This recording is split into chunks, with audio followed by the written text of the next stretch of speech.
Lanka Daily Mail.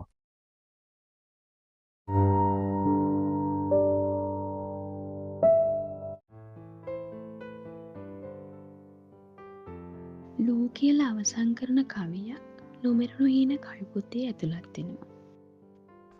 ඒ කවිය පුරාම තියෙන්නේ ප්‍රකාශනයක්.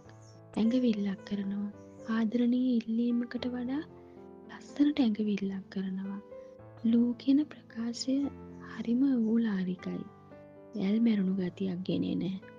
ඒ හින්දා මම ඒ ඇල් මැරුණු ගතිය මැකෙන්න ඒකට යෙදුවා ඒ හින්දා ඕනම නම් රැක ගන්නවාලු.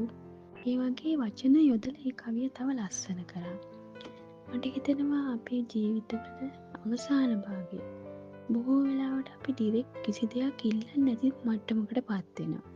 හැමදේම අපේ හැඟීම්, අපේ සිතුවිලි, අපිට අවශ්‍ය දේවල් මං හිතනවා ඉල්ලන්නේ නැතුව ඩිරෙක්ට් ඉල්ලන්නේ නැතුව ඇඟවිල්ලක් විතරක් කරන්න තරමට අපි පත් වෙනවා කියලා.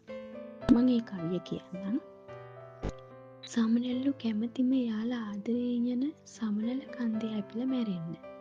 ඒ හින්දා මට එහෙම වෙන්න එපාලු. උස මත්තක් වෙලා වැස්සෙන් පින්නෙන් මාව රැක ගන්නවලු. ඕනම නම් සුළි සුළඟක් ආව දවසක හිමින් ඇවිත් මාව වැළඳ ගන්නම්ලු.